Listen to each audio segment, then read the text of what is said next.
Les amis, je pense que on a beaucoup de problèmes. Très très compliqués. Les amis, bonjour. J'espère que vous allez bien, que vous avez passé une excellente journée.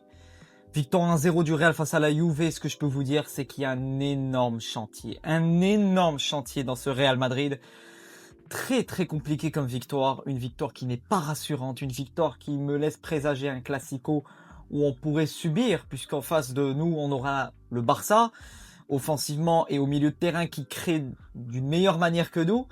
Et on n'aura pas la Juve. Alors la Juve, aujourd'hui tu as eu la possession, tu étais vraiment sur une multitude de passes, une possession stérile, sans avoir une réelle idée, philosophie de jeu. 28 tirs les gars. 28 tirs. Si je vais voir statistiquement tout le match, 28 tirs, 10 tirs cadrés, un petit but. Alors devant tu as eu Di Gregorio qui a fait un top match, qui a sorti je pense 2-3 gros ballons, surtout un ballon de Kylian Mbappé et autres.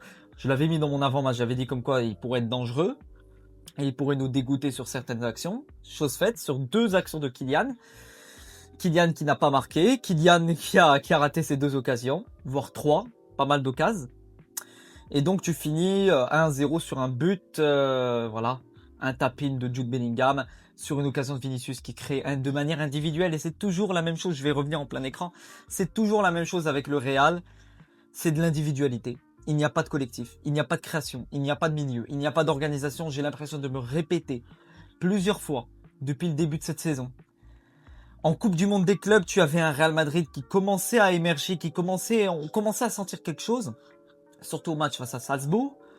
Puis tout d'un coup, tout s'est volatilisé. Tout s'est volatilisé. Début de championnat, tu vois un Real Madrid stérile, un Real Madrid qui propose un jeu suffisant, un jeu juste pour gagner, et c'est tout. Et c'est tout. C'est très très compliqué, je vous remets un petit peu ça. Bon, comptablement, tu finis au classement avec 3 journées, 9 points, donc 5e, 3 sur 3. C'était l'objectif, pas de souci. Mais vraiment dans le contenu, tu vas affronter très prochainement le FC Barcelone. Quand je vois les 2 compositions, donc on est parti sur un 4-3-3 de base, avec Diaz titulaire. Diaz qui aura fait quand même un bon match. J'ai bien aimé ses déstabilisations. C'était l'un des seuls qui déstabilisait à lui seul. Ce que j'ai remarqué, c'est ce bloc de la Juve qui était vraiment concentré au milieu de terrain, avec très peu d'espace, histoire de vraiment laisser le moindre espace. Ils veulent pas laisser d'espace au niveau axial pour que les joueurs passent justement sur les côtés. Voilà, l'objectif était de faire passer les joueurs sur les côtés. Donc Diaz et Vini devaient être exposés. Vini qui n'aura pas fait un si bon match que ça, malgré son occasion créée et le but, grâce à lui, que ça mène à un but. Diaz qui aura essayé de déstabiliser. Dans le milieu de terrain, Tchouaméni, c'est là défensivement, c'est là à récupérer mais parfois des pertes de balles. Jude Bellingham qui se bat, Jude Bellingham qui fait son match avec Arda Güler, mais c'est suffisant, c'est individuel, c'est-à-dire dans l'individualité. Niveau athlétique, ils vont te faire des différences, mais niveau collectif, ça le fait pas. Le football est un sport de collectif. Si ton équipe est nulle, même si tu as 3 joueurs bons, l'équipe est nulle. Ça revient au même. Alors défensivement, j'ai envie de dire un grand chapeau à Militao qui aura fait un match de malade mental au niveau de ses replis. C'était l'un des seuls à être le premier arrivé, premier servi au niveau des replis défensifs. Pareil pour Asensio. J'ai bien aimé cette défense centrale. Valverde que je préfère quand même niveau latéral qu'au milieu de terrain où il est totalement invisible. Donc voilà. Carreras depuis le Wanda Metropolitano, depuis l'Atlético, c'est l'ombre de lui-même. Je ne sais pas s'il s'est évaporé depuis le match face à l'Atlético, mais ce n'est plus le même joueur.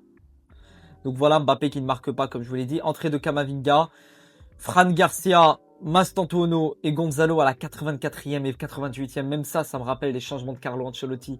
J'aime pas ce genre de changement. Donc voilà, le Real Madrid qui va affronter, comme vous le savez, très prochainement, le Barça. Le Barça, ça sera le match à suivre, ça sera le gros match. Ça sera intéressant, puisque devant toi, tu auras un Barça qui a proposé, certes, face à l'Olympiakos avec un carton rouge, mais derrière, offensivement, ils ont un excellent Marcus Rashford, peut-être la meilleure version de Rashford de ces dernières saisons. Un excellent Fermín Lopez, un Pedri qui est là pour construire avec Casado. Défensivement, c'est leur souci, à voir ce que tu peux proposer. Yamal qui sera là pour vraiment proposer le maximum de choses. J'ai vu comme quoi Rafinha devrait être de retour. Ils ont Frenkie de Jong. Ils devraient avoir Ferran Torres, je ne sais pas s'il sera de retour, mais en tout cas, je suis pas du tout rassuré pour ce Classico. peut-être aller chercher un Rodrigo, peut-être aller chercher une attaque Mbappé, Vini, Bellingham et Rodrigo. Parce que pour moi, Rodrigo, voilà, je me remets en plein écran parce que c'est bon, j'ai fini des images. Rodrigo est le seul joueur personnellement qui aurait pu apporter quelque chose au niveau axial aujourd'hui. La Juve avait un objectif, les amis, c'était de fermer l'axe pour passer par les côtés, comme je vous l'ai dit. Ça a très bien marché. Ce but du Real Madrid, est-ce que vous êtes rassuré? Est-ce que vous êtes rassuré, satisfait du match du club, du match du Real Madrid? Dans la construction, dans les idées de jeu. Une équipe en face te met un petit peu de pression, ils t'écrasent. Le jeu positionnel du Real que j'ai vu est dégueulasse. Des joueurs qui se placent très très mal, des joueurs qui ne savent pas récupérer les ballons. J'ai vu plusieurs fois Bellingham, voire même Güler, qui loupent chacun loupe sa récupération, l'un après l'autre, effet domino. Ça n'arrive pas à récupérer. La Juve qui n'aura pas été si dangereuse que ça, mais qui aura eu 1, 2, 3 occasions, même en début de match. C'est ça que je comprends pas. Tu subis sans construire. Tu subis sans construire. Tu construis sans idée. Le Real Madrid est une équipe qui construit sans idée, sans objectif. C'est pour ça que vous voyez une multitude de passes qui ne mènent à rien. Qui ne mènent strictement à rien. Il n'y a pas de jeu de position, voire même de pressing constant de cette équipe du Real. Je suis pas du tout rassuré, les gars, par ce classico. Et j'ai même peur, très très peur, de ce qu'on va voir ce samedi. Très peur. Parce que, actuellement, à l'heure où je vous parle, l'équipe qui est le mieux placée pour gagner ce classico, c'est le Barça. J'ai pas peur de le dire. Comparer les deux équipes, comparer les deux collectifs, c'est le Barça qui a plus de chances de t'écraser collectivement, mentalement, sur tous les aspects. Sur tous les aspects. Xabi Alonso est arrivé depuis plusieurs mois. Je n'ai pas vu une évolution flagrante de l'équipe en l'espace de quelques mois. Et ça commence vraiment à devenir inquiétant. Parce que c'est bon, on est en mois de novembre pratiquement. Et il faut accélérer. Parce que les gros matchs vont s'enchaîner. La Ligue des Champions, la Coupe du Roi va arriver, la Super Coupe d'Espagne va arriver. Attention. Attention, parce que là, on se repose sur nos lauriers. Ouais, on gagne 1-0, on gagne 2-1, on gagne 1-0. Mais c'est sur des individualités. Tu n'écrases pas le collectif adverse. Tu n'arrives pas à jouer, à essayer de proposer quelque chose qui pourrait éliminer et évaporer une équipe entière. Même si tu domines individuellement, tu te feras toujours écraser derrière. Comme je vous l'ai dit, Militao qui aura fait un excellent match. Courtois qui aura fait un excellent match. Voilà, il nous a sorti au moins 4-5 ballons. Ça pouvait mener à un partout. À un partout, les gars. Tu finis ce match à un partout. Alors là, mentalement, l'équipe, elle chute. Franchement, je sais pas quoi vous dire parce que je suis pas du tout rassuré. Je ne sais pas quoi penser de ce Real Madrid. Qu'est-ce qu'ils vont proposer face à cette équipe du Barça? Qu'est-ce qu'ils vont proposer? Alors, je suis en train de regarder un petit peu statistiquement. Voilà, la première mi-temps. Ben, Real qui a la possession, 14 tirs, 4 tirs cadrés. À quoi ça sert de tirer sans vraiment avoir des occasions claires? La deuxième mi-temps aura été plus intéressante en termes de tirs cadrés, mais tu ne conclus rien. Tu ne conclus rien. Tu es trop stérile dans ton jeu. Tu es trop mignon. Tu as un problème de compatibilité de joueurs aussi. Le Barça est une équipe défensivement, et je l'ai dit, n'est pas bonne. Que ce soit dans son alignement ou dans la manière de défendre. Ils ne sont pas bons. Mais le Real n'est pas bon dans sa manière de construire. Donc si tu as une équipe adverse devant toi qui ne sait pas construire, et toi-même, tu n'es pas une équipe qui sait bien défendre, qui a l'avantage? L'équipe qui ne sait pas défendre, mais qui derrière a une bonne attaque et a une bonne construction? Ou l'équipe qui sait défendre, mais qui est nulle collectivement et qui ne sait pas construire? Je pense que vous avez compris. À l'heure où on parle, c'est le Barça qui a l'avantage. Malgré leur défense, qui est ignoble, malgré leur défense catastrophique, ce que vous voulez. Parce que derrière, dans la construction, ils peuvent construire. Ils ont Pedri, ils ont Casado, ils ont en attaque Yamal, ils ont, je sais pas, du Draw, ils ont ce que tu veux. Ils ont ce que tu veux, ils vont te mettre un joueur de la Masia, il va jouer, il va rentrer, il va marquer, il va faire des passes. Tout comme Fermin. Ça commence vraiment à m'effrayer, les gars, parce que ça fait 1 an et demi que je n'ai pas vu une évolution positive, une dynamique positive de mon Real Madrid depuis l'ère Ancelotti. Quand je vous disais que ce n'est pas un problème de coach, mais que c'était réellement un problème de joueur, un problème de profil, un problème de compatibilité, un problème de mental, un problème de comment tu entreprends tes matchs.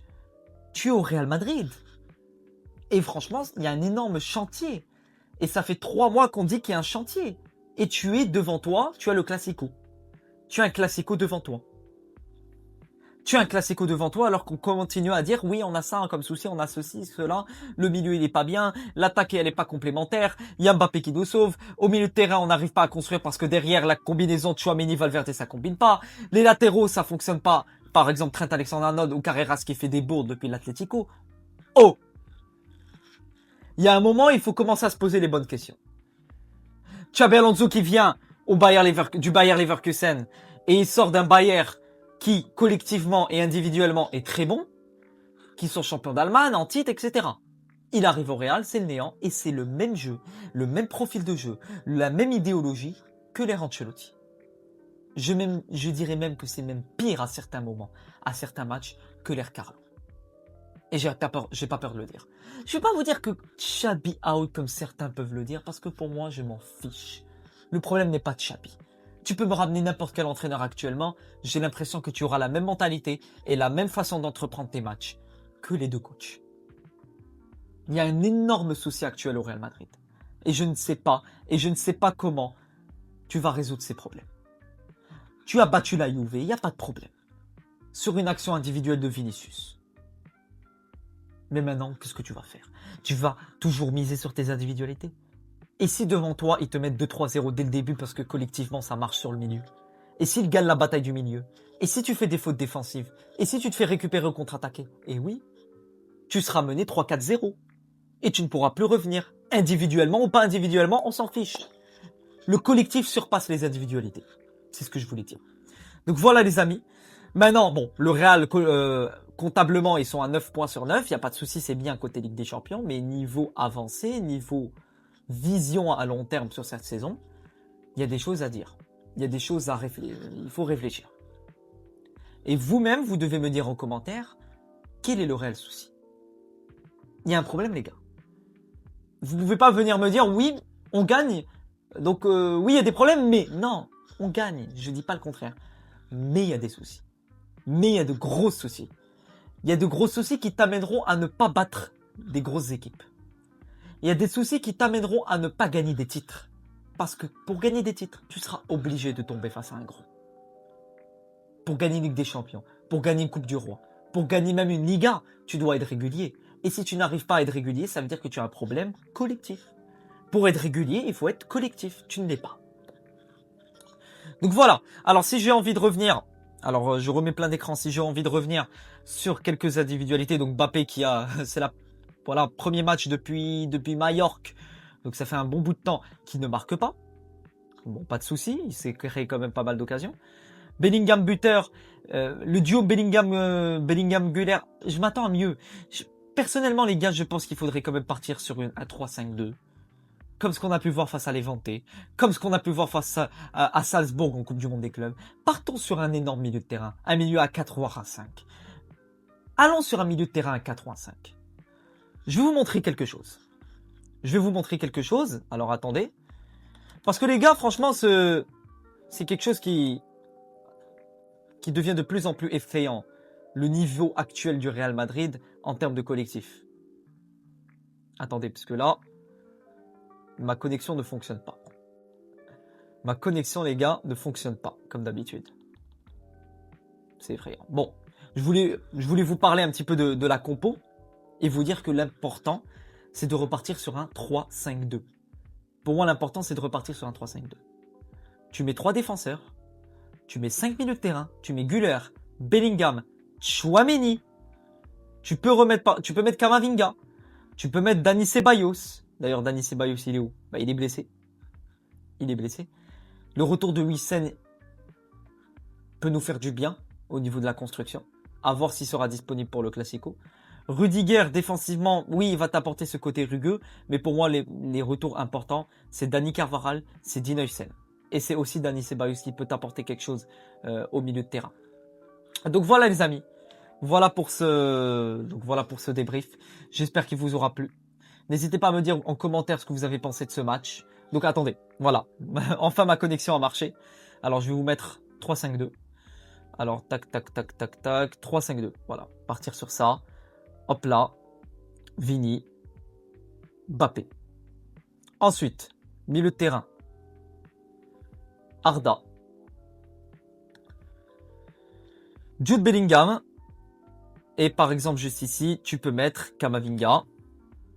Ensuite, tu mets Tchouaméni qui peut occuper ce poste de défenseur central en phase défensive, mais qui peut remonter plus haut en phase offensive. Ici, tu aurais Dean Huijsen, évidemment à son retour. Ici, Militao qui est excellent depuis le début de saison. Tu peux mettre ici Carvajal, voire Trent Alexander-Arnold. Je vous donne le choix. Carreras. Et enfin, Thibaut Courtois.